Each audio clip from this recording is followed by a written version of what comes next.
All right, so here we go. Back on the mega bait. I got a little too cocky because I was catching them in every cast. So here we go, mega bait, back bait bassing on the mega bait. There you go. Look at that, single hook mega bait. It's fun. You catch, you cover a lot of ground. Look, I put a nice big hook, so that way it's easy to release. And so let's see if I can do back-to-back fish. Now, I'm just doing it for fun. I'm not doing it to, I'm acting like I'm Mr. Fisherman or anything like that. But I think it's fun because, you know, sometimes people think you got to do all this crazy stuff. You got to get all these expensive lures and do all this stuff. You don't. You know, this kayak, look at that. Oh, yeah, oh, man, it was a good one. Kayak, I think it cost me like $100. No joke. You know, the reel and rod, you know, honestly, less than 100.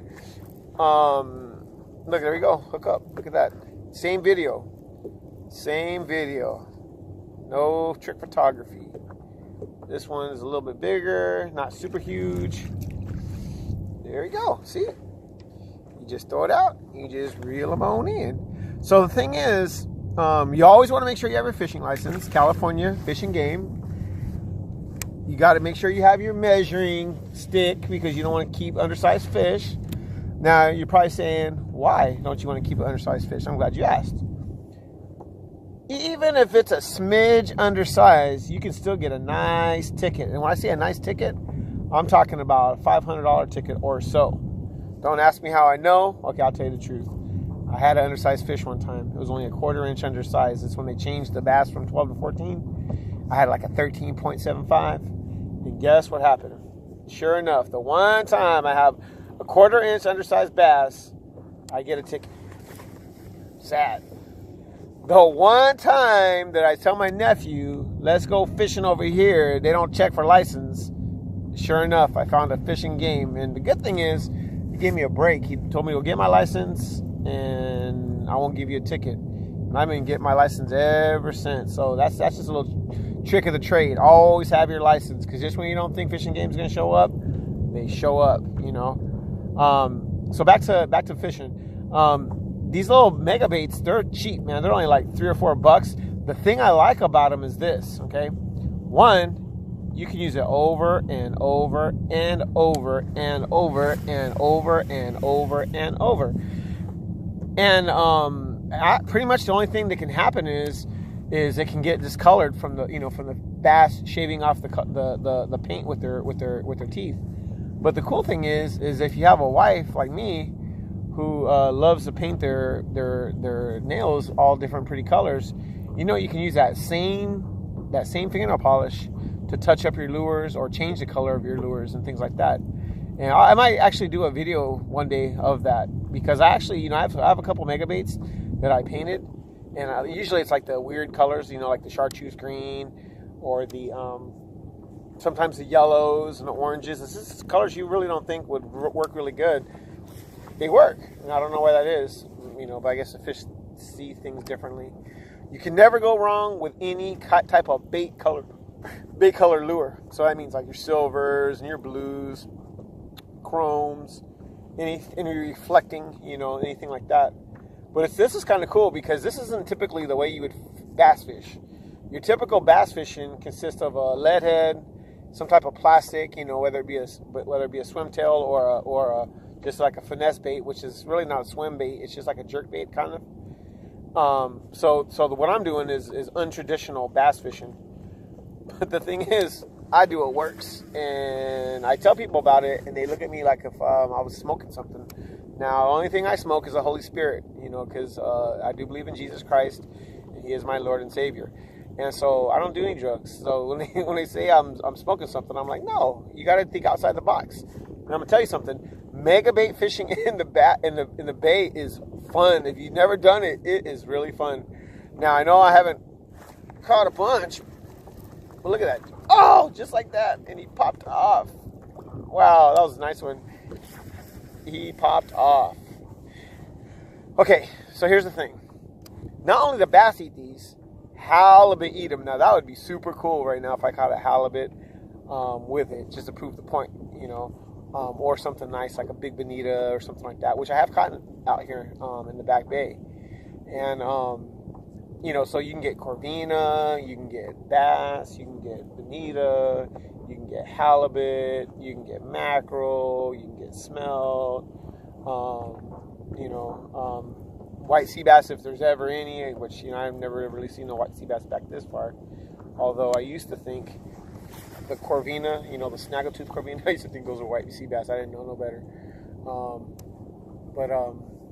With megabait fishing, you catch multiple species of fish, so that's the thing that's cool about it. Now I know you're saying, "Oh, it's been a while since he caught a fish."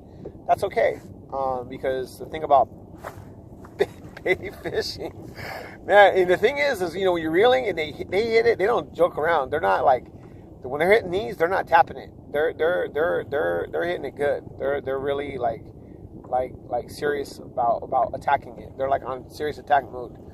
Sometimes when you're using plastics, it's weird because they're what do you call it? They're like gumming it. With this, they're not gumming it. They're attack mode. So it's kind of fun because when they hit it, you don't have to guess if you got a bite or you snag some grass. You got a fish for sure. Now, the reason I switched it out to the single hook, one, to protect the fish, so the fish don't get all tore up by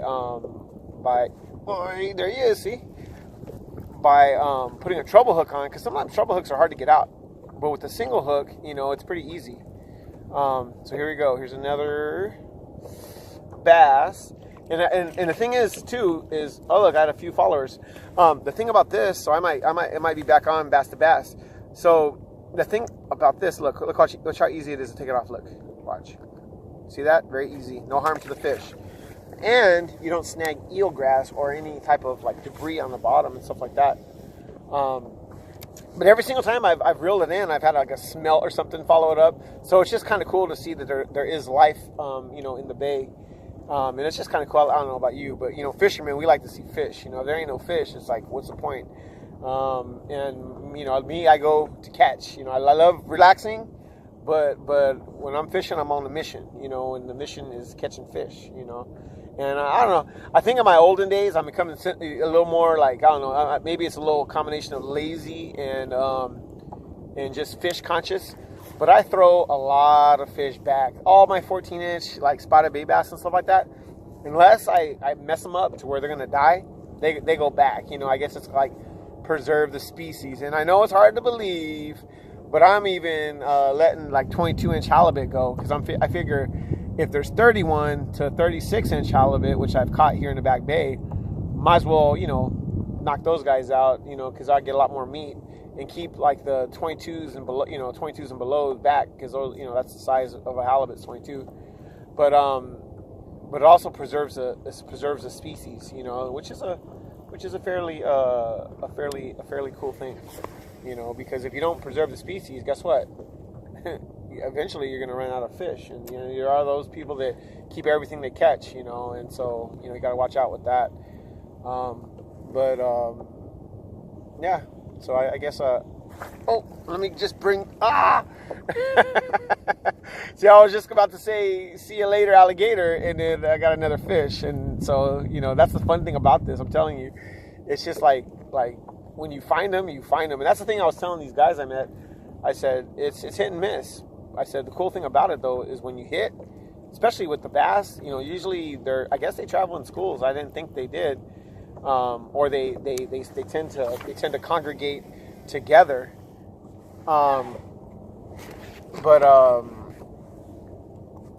Usually, like when I get one, I'm like, I can guarantee you I'm gonna get a bunch. I don't just get like one, So I think they do travel in schools, and it's kind of cool because it's so peaceful out here that I'm able to have my phone, bounce like that, and I'm not bouncing all over the place. So it's kind of nice, just something different, trying something different, and catching the moment on on video, so I can preserve the memories, which is kind of cool, So when you're ever having a bad day, I know you have to catch memories on video. That's why people take pictures.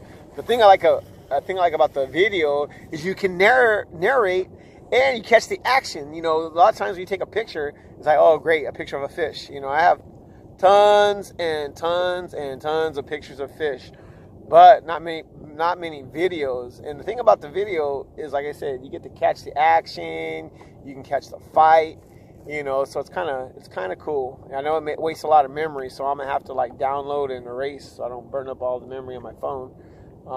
And I think I might be too lazy to get a GoPro. I've heard about them, but I'm like, I try to keep it simple. I got one little bag, 2 rods, a life vest. Always have your life vest on.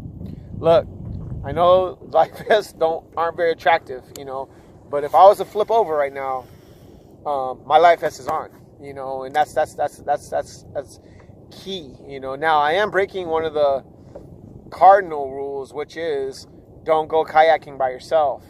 However, on a calm, beautiful day like this, the potential of something bad to happen is pretty slim. Now, about a couple of weeks ago, and I know most people aren't going to believe me, I saw a gray whale this far back. I'm talking about like Pepper Park / 24th Street / National City area. And I was amazed. And I was just thinking, because I like to channel fish sometimes. And the good thing is I wasn't in the channel. I was actually off the channel. And when I seen that, I was like, was that? It was a gray whale. Now I heard yesterday they had a spotting of a gray whale. And I was like, okay, I already been there and done that. Seen that. I tell you what, these bass are getting kind of tricky. They don't want to, they're not. Oh yeah, just like that. I said, they're getting kind of, oh, well, yeah, that was nice. That was a good bite. That was, he came up for it. Oh man, that was cool. He literally came up, literally. I wish I could have had the video so you could see him swimming in the water. That was pretty cool. Yeah, I think it might be back on fish on again. I think I might have found because that was bite to bite to bite, and then they had one follow it up on top of that. They say it's got another bite. So it's pretty fun if you like to fish and you're not rich. Even if you are rich, why? Whoa, school of fish, school of smelt. Why waste a whole bunch of money? And the thing is, the way I'm fishing right now, my kayak is really super light. It's not the biggest kayak. It's only about 11 foot. And it actually fits in the back of my Expedition. It's light. It doesn't take much effort to carry. I'm not Mr. Hercules. I'm average strength, average weight. I'm about 200 pounds. And, you don't need a whole lot, and I notice there's people that they're like, well, I have to have the best or nothing. And the thing is that, look at that, look at that, oh my gosh.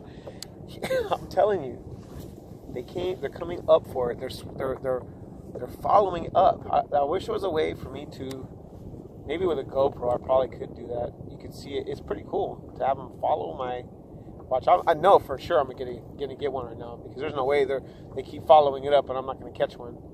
I mean, they're like on a mission, these fish. Let's see what's gonna happen.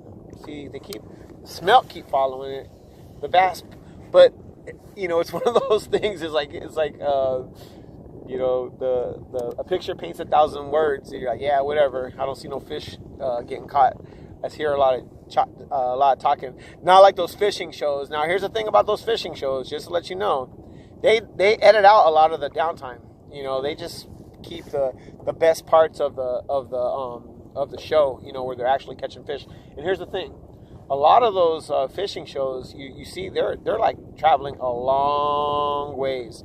The cool thing about this type of fishing, I'm literally 10 to 15 minutes from the house. Gosh, I keep following. 10 to 15 minutes from the house, and it doesn't take much effort to paddle back. I mean, I'm not going crazy paddling. It's pretty fun. It's a nice, easy paddle, even across the bay. There's been a few times I even drug a 31-inch halibut across the bay. on a stringer, and it was, I mean, it was a little of a paddle, but it wasn't like crazy. I didn't like